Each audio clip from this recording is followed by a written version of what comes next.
Hi welcome to Amudha kitchen. நம்ம என்ன செய்ய போகிறோம் அப்படின்னா வரமச்சை போட்டு புளிக்குழம்பு வைக்க போகிறோம். அதுக்கு தேவையான தாளிக்கு வெங்காயம் 10 பல்லு பூண்டு, கொஞ்சம் தக்காளி வச்சுருக்கோம்.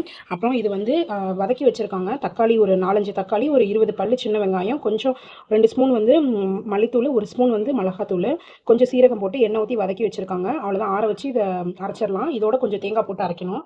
அப்புறம் ஒரு சொல்ல புளி ஊற வச்சுருக்காங்க. அவ்வளோதான், எப்படி செய்யலான்னு பார்த்துடலாம். மொச்சையை வறுத்து நல்லா வேக வச்சு வச்சுருக்கோம். அந்த மொச்சையை வறுத்து நல்லா வேக வச்சு வச்சுருக்கோம். இதோட கத்திரிக்காயும் போட்டு வைக்க போகிறோம். எப்படி செய்யலாம்னு பார்க்கலாம்.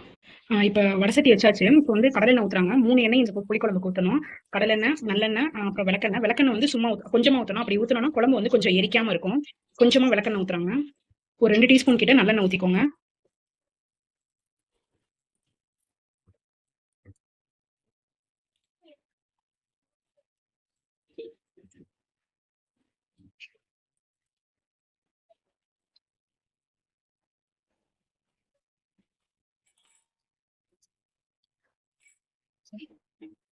இப்போ தாளிக்கிறதுக்கு கொஞ்சமாக வெந்தயம், கொஞ்சம் கடுகு பருப்பு போடுறாங்க.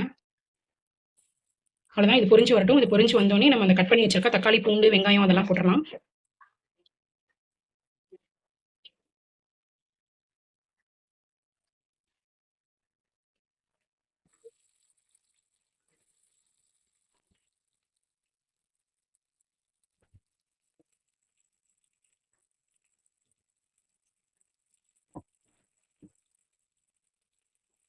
நம்ம போட்டிருக்க வெங்காயம், பூண்டு எல்லாம் வதங்கி வரட்டும். வெங்காயம் எல்லாம் நல்லா பொரிஞ்சிருச்சு. இப்போ தக்காளி, கருவேப்பிலையும் போட்டிருக்காங்க. இது நல்லா வதங்கி வரட்டும். தக்காளி நல்லா வதங்கி வரணும். நல்லா ஸ்மாஷ் ஆகி வரணும். நல்லா ஸ்மாஷ் ஆயிடுச்சு. இப்போ நான் இந்த வரமச்ச குழம்புக்கு கத்திரிக்காய், முருங்கைக்காய் 2ம் போடுறோம். சின்ன சின்னதாக கட் பண்ணி நல்லா கழுவிட்டு இதோட சேர்த்துக்கலாம். அப்போ நல்லா எண்ணெயில வதங்கிச்சுன்னா இன்னும் டேஸ்ட் சூப்பராக இருக்கும். போட்டுட்டு ஒரு 2 நிமிஷம் எண்ணெயிலே இது வதங்கட்டும் நல்லா.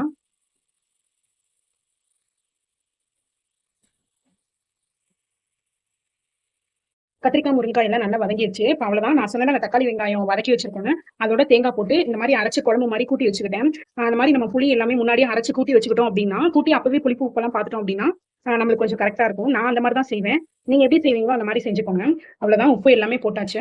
போட்டு ஒரு தடவை நல்லா மிக்ஸ் பண்ணி விட்டு காயெல்லாம் ஒரு கொதி வரட்டும். ஒரு கொதி வந்ததுக்கு அப்புறம் நம்ம மொச்சையை போட்டுக்கலாம். ஏன்னா நம்ம மொச்சை ஏற்கனவே வேக வச்சு தான் எடுத்திருக்கோம். அதனால மொச்சை இப்போ போட வேணாம். ஒரு கொதி வரட்டும். அவ்வளோதான், புளிக்குழம்பு ரெடி ஆயிடுச்சு. வரமொச்சை, கத்திரிக்காய், முருங்கைக்காய் போட்டு புளிக்குழம்பு ரெடி பண்ணியாச்சு. தேங்காய் தட்டி போட்டு. அவ்வளோதான் ஃப்ரெண்ட்ஸ். எப்படி செஞ்சிருக்கோம்னு பார்த்து நீங்களும் ஒருக்கா செய்யுங்க.